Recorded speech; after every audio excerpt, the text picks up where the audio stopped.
بسم اللہ الرحمن الرحیم۔ السلام علیکم، ویلکم ٹو دا زمل زون۔ اتنی بڑی کائنات کو دیکھ کر یہ اندازہ ضرور ہوتا ہے کہ اس کا کوئی نہ کوئی کریٹر ضرور ہوگا۔ انسان جس مرضی رنگ کے ہوں، جس مرضی نسل سے طبقے سے تعلق رکھتے ہوں، لیکن اللہ کو کسی نہ کسی صورت ضرور مانتے ہیں، اور اللہ کو ماننے کی یہ صورت ہی مذہب یا عقیدہ ہے۔ اس وقت دنیا میں تقریباً 12 بڑے مذاہب ہیں، جن میں عیسائی، مسلمان، ہندو، سکھ، یہودی، بدھ مت اور ایتھسٹ ہیں۔ ان تمام کے اپنے اپنے قائد ہیں، لیکن ایک چیز جو ان میں کامن ہے وہ اپنے کریٹر کو ماننا ہے۔ اسلام میں اور ان تمام مذاہب میں کیا فرق ہے، یہ ہم آج ڈسکس کریں گے اس اپنی ویڈیو میں۔ ویڈیو کو پورا دیکھیے گا کیونکہ آج کی یہ ویڈیو بہت زیادہ انفارمیٹیو ہونے والی ہے۔ تو سب سے پہلے ہم دیکھتے ہیں کہ آخر رینج کیا ہے ان مذاہب کی ہماری دنیا کی کل پاپولیشن میں۔ عیسائی جو ہیں وہ اس وقت 30% ہیں پوری ورلڈ پاپولیشن کا، مسلمان 24% ہیں، ایتھیسٹ جو ہیں وہ 16% ہیں، ہندوازم 15% ہیں، بدھزم 7% ہیں، فوک ریلیجن 6% ہیں، اور یہودی جو ہیں یا جوش جو ہیں وہ اس وقت 0.2% ہیں گلوبل پاپولیشن کا۔ اگر اللہ تعالیٰ چاہتے نا تو سب دنیا کے انسان صرف ایک ہی مذہب کو ماننے والے ہوتے اور یہ سب ڈفرینٹ مذاہب نہ ہوتے، مگر پھر آپ سوچیں کہ جنت، دوزخ، حساب کتاب اور روز قیامت کا فیصلہ کیسے ہوتا۔ اس لیے اللہ تعالیٰ نے عمل کا اختیار انسان کو دیا، اور انسانوں نے آگے سے یہ کیا کہ اللہ تعالیٰ نے جتنے بھی نبی بھیجے تھے ان سب کو ڈفرینٹ کیٹیگریز میں تقسیم کر کے ان کے عقائد کو موڑ توڑ کر اپنا ایک نیا مذہب بنا لیا۔ ان سب میں جو ہائیسٹ پاپولیٹڈ ریلیجن ہے وہ ہے عیسائی۔ عیسائی جو ہیں وہ تقریباً 30% سے بھی ابو ہیں اس ہول ورلڈ میں، اور اس ریلیجن کے تقریباً 2.8 بلین فالوورز ہیں۔ عیسائی جو ہیں وہ ایک خدا کو ماننے والے ہیں اور یہ بائبل پڑھتے ہیں جس کو یہ آسمانی کتاب کہتے ہیں، اور بیسیکلی یہ توراۃ، زبور اور انجیل کا ایک مکسچر ہے جو انہوں نے خود فارمیٹ کیا ہے۔ اب اللہ کے کانسیپٹ اور ایک اسلامی کتاب یا آسمانی کتاب تک تو ٹھیک ہے، لیکن جہاں سے یہ ہم ان مسلمانوں سے ڈفرینشیٹ کرتے ہیں وہ ہے حضرت عیسیٰ علیہ السلام کی انوکھی پیدائش، جسے ہم اللہ تعالیٰ کا ایک معجزہ سمجھتے ہیں۔ اسے وہ ایک شرک کے زمرے میں لے آتے ہیں اور خدا کا بیٹا مانتے ہیں۔ یہی وہ ایک پوائنٹ ہے جہاں سے یہ دائرہ اسلام سے نکل جاتے ہیں، ورنہ آسمانی کتاب کو پڑھنا، ایک اللہ کو ماننا، نیکی بدی کا جو کانسیپٹ ہے وہ سب ان کا اسلام کے لحاظ سے بالکل سیم ہے۔ دوسرے نمبر پہ ہم بات کرتے ہیں ہندوؤں کی۔ یہ مسلمانوں اور عیسائیوں کے بعد تیسرا بڑا ریلیجن ہے دنیا میں۔ اس مذہب کے ماننے والوں کی تقریباً تعداد 1.2 بلین ہے۔ یہ بھی ایک اللہ کو مانتے ہیں، بٹ یہ اللہ تعالیٰ کے ڈفرینٹ روپ جیسے کہ کرشنا، شیوا، رام، درگا، ان تمام کو مان کر تو اللہ تعالیٰ کے ساتھ شریک ٹھہرا دیتے ہیں۔ اسی وجہ سے یہ بھی اسلام کے دائرے سے خارج ہو جاتے ہیں۔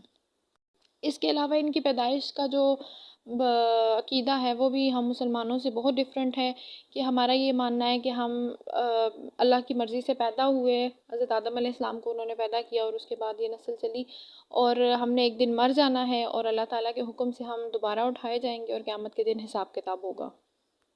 جبکہ ہندوؤں کا یہ ماننا ہے کہ ہر انسان کے 7 جنم ہوتے ہیں اور وہ ایک دفعہ مر کے دوبارہ زندہ ہوتا ہے، دوبارہ مرتا ہے، دوبارہ زندہ ہوتا ہے، اور وہ 7 جنم لیتا ہے۔ یعنی ان کے خیال میں آنا جانا لگا رہتا ہے ایک انسان کا دنیا پر بار بار۔ کوئی خاص ان کی کتاب نہیں ہے، گیتا، ویدا، رامائن، یہ سب کچھ یہ پڑھتے رہتے ہیں۔ جس طرح ان کے بھگوان کے روپ الگ الگ ہیں، کہ کوئی رزق کا بھگوان ہے ان کا، کوئی ان کا خوشحالی کا ہے، اسی طرح ان کی ڈفرینٹ سچویشنز میں بک بھی الگ ہیں۔ اس کے بعد ہم بات کرتے ہیں ایتھیسٹ کی، یا ایسے لوگ جو کہ کسی مذہب کو نہیں مانتے۔ یہ 16% ہے ہول ورلڈ پاپولیشن کا، تقریباً 500 سے 750 ملینز کے قریب۔ اچھا، ان میں 2 کیٹیگریز ہیں۔ ایک تو وہ لوگ جو بالکل کسی مذہب کو مانتے ہی نہیں ہیں، بس انسانیت کو مانتے ہیں۔ دوسرے وہ لوگ جو کسی نہ کسی مذہب سے ضرور منسلک ہیں، لیکن وہ پراپر اس مذہب پر عقیدہ نہیں رکھتے، وہ 2-3 مذاہب کا مکسچر ہے، ان کو جو چیز جس مذہب سے پسند آئی وہ اسی سے پک کر لیں گے۔ ایتھیسٹ جو ہے وہ آج کل سب سے جو ویل نون ریلیجن ہے اس وقت دنیا کا، وہ بنتے جا رہے ہیں۔ وہ زیادہ تر وہ لوگ جو کہ اپنے مذہب سے سیٹسفائی نہیں ہیں، فوک ریلیجن کے یا ہندوازم کے یا بدھزم کے، وہ اس مذہب کو جوائن کرتے ہیں۔ تو بیسیکلی ان لوگوں کا کانسیپٹ ہی کلیئر نہیں ہے اپنے ریلیجن کے بارے میں، اپنے کریٹر کے بارے میں. یہ لوگ ساری زندگی سے جستجو میں رہتے ہیں کہ ہمیں کچھ اچھا ملے جس کو ہم جوائن کر سکیں، کوئی ایسا عقیدہ ملے جس پر ہم اپنی لائف گزار سکیں. پھر ہم بات کرتے ہیں فوک ریلیجن کی. یہ بھی جو ہے وہ کچھ مکسچر ہے عقائد کا، کچھ مذاہب کا. یہ جس ایریا میں رہتے ہیں، جیسے افریقہ کے کچھ لوگ، چائنا میں، قدیم امریکی، یہ جس ایریا میں رہتے ہیں وہاں کے جو ارد گرد کے جو مذاہب ہیں ان سے عقائد لے کر تو یہ اپنا ایک ریلیجن بنا دیتے ہیں، اپنے ریجن کا ایک ریلیجن بنا دیتے ہیں. اس کو فوک ریلیجن کہتے ہیں یا اپنے علاقائی مذہب کہہ لیں. دین پھر آتا ہے بدھزم. یہ قدیم انڈینز ہیں اور تقریباً 520 ملین ان کے فالوورز ہیں. اچھا، انڈیا میں جو ہے وہ ذات پات اور چھوت اچھوت کا بڑا مسئلہ تھا. تو جو وہ چھوت جس نسل کو کہتے تھے اس نسل کے ماننے والے زیادہ تر بدھزم میں گئے. وہ اس طرح کہ بدھا جو ہے وہ ایک کپل وستو شہر تھا جس کا شہزادہ تھا، اور وہ اس طرح کے جتنے بھی درد مند لوگ تھے ان کی بڑی مدد کرتا تھا. اور اس کی لائف کا جو بیسک کانسیپٹ تھا وہی یہی تھا کہ سروم اور دکھم، اور یعنی کہ ساری دنیا جو ہے وہ دکھ سے بھری پڑی ہے، مصیبتیں اور تکلیفیں جو ہے وہ دنیا میں موجود ہیں اور میں ان لوگوں کے ساتھ دینے آیا ہوں. 19 سینچری کے ایک عالم گزرے ہیں، مناظر حسین گیلانی، جو کہ عثمانیہ یونیورسٹی میں پڑھاتے تھے وہ، اور ڈاکٹر اسرار احمد. ان دونوں کے مطابق یہ جو بدھزم ہے، ان کے جو ماننے والا بدھا ہے، یہ بیسیکلی ایک نبی تھے. بدھا جس کا نام سدھارتھ تھا، یہ کپل وستو کے رہنے والے ایک شہزادے تھے. اور پے کا لفظ جو ہے وہ عربی میں نہیں ہے، اس لیے ان کے مطابق یہ کپل وستو یعنی کپل کے رہنے والا بندہ، اور ذو کفل کا مطلب یہی ہے، تو پے کو فے سے ملا کر تو کفل وستو یعنی کہ کفل کے رہنے والا. اس بات پر ڈاؤٹ کا اظہار اس لیے بھی کیا جاتا ہے کہ اللہ تعالیٰ نے قرآن میں کہا کہ میں نے ہر قوم پر ایک نبی ضرور بھیجا، اور یہ جو بر صغیر انڈینز، پاک و ہند، یہ علاقہ، اس علاقے کے میں کسی نبی کے بارے میں کوئی ذکر نہیں کیا جاتا. اور آئین اسی طرح ذوالکفل کے بارے میں بھی قرآن مجید میں ذکر ہے، لیکن ان کے بارے میں کہ وہ کس قوم پر نہ آئے، کس قوم پر بھیجے گئے، یہ سب نہیں معلوم. اس وجہ سے اس کو اس بات سے جوڑا جاتا ہے. اور دوسرا یہ کہ یہ توریت، زبور اور انجیل میں ان کا کوئی تذکرہ نہیں ہے، ان کا تذکرہ قرآن پاک میں ہی ہے. اس کا مطلب ہے کہ یہ حضور صلی اللہ علیہ وسلم سے پہلے اور توریت، زبور اور انجیل کے بعد آئے. بہرحال یہ ایک ڈاؤٹ فل بات ہے، اس بات کی کوئی تصدیق نہیں ہے. اس کے بعد ہم بات کرتے ہیں سکھ برادری کی. یہ بھی ایک مکسچر ہے مسلمانوں اور ہندوؤں کا، اور بیسیکلی یہ برصغیر پاک و ہند میں جو وہ اکٹھے رہنے کی وجہ سے مسلمانوں اور ہندوؤں کے جو یہ ایک درمیان میں مذہب جو ہے وہ انوینٹ ہوا، اس کو سکھ کہتے ہیں.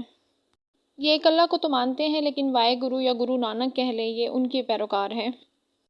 اور گرو نانک کی تمام تر تعلیمات جو ہیں وہ حضور صلی اللہ علیہ وسلم کی تعلیمات سے بہت زیادہ ریزمبل کرتی ہیں.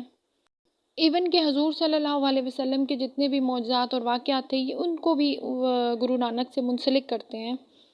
تو پھر کہا جا سکتا ہے کہ یا تو وہ گرو نانک جو ہیں وہ حضور صلی اللہ علیہ وسلم کو بہت زیادہ ماننے والے تھے، اسلام کے پیروکار تھے، اور یا پھر یہ ان کا ایک سیلف میڈ کریکٹر ہے. دین لاسٹ میں باری آتی ہے یہودیوں کی، ہے جوئش کی.